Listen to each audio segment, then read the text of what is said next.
रांची से लेकर चक्रधरपुर तक घना जंगल है। उसकी लंबाई कोई 75 मील होगी।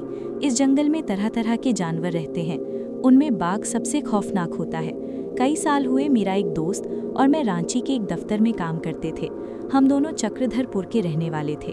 जब दफ्तर में छुट्टियां हो जाती तो हम दोनों घर चले जाते थे। वहाँ रेलवे लाइन है, एक मोटर बस चला करती है। एक बार हम दोनों को एक बड़े ज़रूरी काम से घर जाना पड़ा। संयोग से उस दिन मोटर बस भी ना मिली। आखिर ये तय किया कि पैर गाड़ी पर चले। हिसाब लगाकर देखा कि अगर बीच में कहीं ना ठहरें तो 9-10 घंटों में पहुंच जाएंगे। आखिर कुछ खाने पीने का सामान लेकर हम दोनों साइकिल पर सवार होकर शाम को 6 बजे निकल खड़े हुए। उजाली रात थी। मील भर जाने के बाद चांद निकल आया। आसपास की पहाड़ियां दिखाई देने लगी। चारों ओर सन्नाटा छाया हुआ था और उस सन्नाटे को चीरती हुई हमारी साइकिलें सन सन चली जा रही थीं। थोड़ी थोड़ी दूर पर जंगली आदमियों की बस्तियां मिल जाती थीं। उनकी झोपड़ियों से ढोल और बांसुरी की मीठी मीठी आवाज़ें आ जाती थीं। हम दोनों इस दृश्य का आनंद उठाते चले जा रहे थे। अचानक मेरे दोस्त को कै आ गई और वो साइकिल पर से गिर पड़ा। उसका ये हाल देखकर मेरी जान सूख गई। उसे तो हैजा हो गया था। अब क्या करूं? न कोई बस्ती न गांव, उसे कहाँ ले जाऊं? कुछ समझ में ना आता था। मैंने अपने दोस्त का नाम लेकर पुकारा, मगर उसके मुंह से कोई आवाज़ ना निकली। वो दर्द भरी आंखों से मेरी तरफ देखने लगा। उसकी ये दशा देखकर मुझे भी रोना आ गया। फिर सोचा रोने से क्या होगा, देखूं यहाँ नज़दीक कोई गांव है या नहीं, शायद किसी से कुछ मदद मिल जाए। मैंने अपने दोस्त से फिर पूछा, भाई तुम्हारा जी कैसा है, कुछ तो बताओ। फिर भी कोई जवाब नहीं। मैंने उसकी नाड़ी पर हाथ रखा। नाड़ी का कहीं पता नहीं। हाँ, सांस चल रही थी। सोचने लगा इसे छोड़कर कैसे जाऊं? कोई जंगली जानवर आ पहुंचे तो लाश का भी पता ना चले। आखिर मैंने दोनों पैर गाड़ियों को एक पेड़ के सहारे खड़ा किया और अपने दोस्त को उस पर लिटाकर किसी गांव की तलाश में निकला। रास्ते में बार बार अपने दोस्त का ख्याल आने लगा। चारों ओर घना जंगल, पेड़ों के नीचे बड़ी मुश्किल से रोशनी पहुंचती थी। रास्ता ना दिखाई देता था। अचानक मैं एक पत्थर से ठोकर खाकर गिर पड़ा। चोट तो ज्यादा ना आई, मगर हाथ पांव कुछ छिल गए। मैं फिर उठा कि एकाएक कुछ आहट पाकर पीछे की ओर ताका। क्या देखता हूँ कि कोई 15 गज की दूरी पर एक बाघ खड़ा है। मेरे होश उड़ गए। ऐसा जान पड़ा जैसे बदन में खून नहीं है। सांस तक बंद हो गई। मुझे खड़ा देखकर वो भी रुक गया। फिर मैंने सोचा कि शायद मुझे भ्रम हो गया है, शायद मैं किसी पेड़ की परछाई को बाघ समझ रहा हूँ। ये सोचकर मैं फिर आगे बढ़ा, मगर आंखें पीछे ही लगी रहीं। अब की बार सचमुच मुझे पत्तों की खड़खड़ाहट सुनाई दी। मैंने फिर पीछे की ओर देखा। बाघ मेरे पीछे पीछे चला आ रहा था। मेरे रोए खड़े हो गए और मैं लकड़ी सा तन गया। कुछ सोचने की मुझ में शक्ति ही नहीं रही। मुझे खड़ा होते देखकर वो जमीन पर हाथ पांव फैलाकर बैठ गया।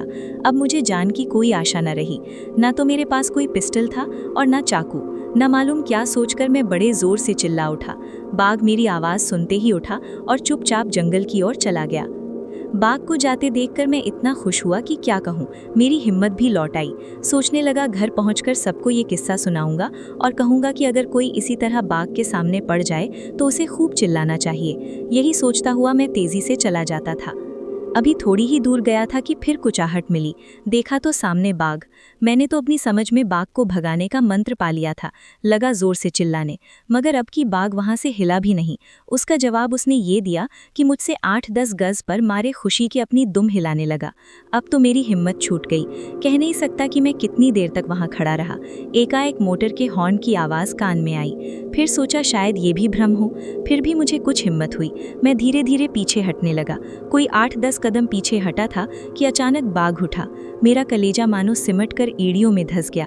बस वो मुझ पर फांदा। मैंने झट आंखें बंद कर लीं और दोनों हाथों से सिर पकड़ लिया, मगर बाघ मुझ पर फांदा नहीं, बल्कि जितनी दूर मैं पीछे हट गया था उतना ही वो आगे बढ़ाया और फिर बैठ गया। फिर हॉर्न की आवाज़ सुनाई दी। शायद कोई लारी रांची से आ रही थी। फिर मुझे होश नहीं कि क्या हुआ। सिर्फ इतना याद है कि मैं एक मर्तबा बड़े जोर से चिल्लाया था, मार डाला मार। जब मुझे होश आया तो मैंने देखा कि मेरा सिर किसी की जांघ पर रखा हुआ है और आसपास कई आदमी खड़े हैं। मेरा दोस्त भी वहीं बैठा हुआ है। मैंने उनसे थोड़ा पानी मांगा। उन्होंने मुझे गर्म दूध निकालकर पिलाया। बात को मुझे मालूम हुआ कि ये साहब इंजीनियर थे। अपने 3-4 दोस्तों के साथ टाटा नगर जा रहे थे। रास्ते में उन्हें दिखाई दिया कि एक पेड़ के नीचे 2 आंखें सी चमक रही हैं। उन्होंने बाघ समझकर बंदूक उठाई। अचानक उस पर मोटर की रोशनी पड़ते ही उन्होंने देखा कि वो आंखें नहीं बल्कि 2 पैर गाड़ियों की बत्तियां जल रही हैं। उन्होंने फौरन मोटर रोक लिया और उतरकर पेड़ के नीचे आए तो देखा कि एक आदमी बेहोश पड़ा हुआ है। उनके पास कुछ दवाएं थीं। दवाएं पिलाने से उस आदमी की हालत कुछ संभल गई। उन्होंने उसे मोटर में बैठाया और चले ही आ रहे थे कि फिर देखा कि एक बाघ मेरी छाती पर दोनों अगले पंजे रखकर बैठा हुआ है। मोटर के करीब आते ही बाघ ने मुझे छोड़ दिया और भागा, मगर इंजीनियर साहब की बंदूक ने उसे वहीं ठंडा कर दिया। उन्हीं की मदद से हम दोनों घर पहुंचे। मेरे सारे कपड़े खून से तर थे, छाती में जख्म हो गया था। कई दिन मरहम पट्टी करने के बाद मैं अच्छा होकर फिर रांची लौटा। उसके थोड़े ही दिन बाद इंजीनियर साहब ने मुझे एक बाघ की खाल भेज दी और लिखा कि वो उसी बाघ की खाल है। ये खाल अभी तक मेरे पास मौजूद है।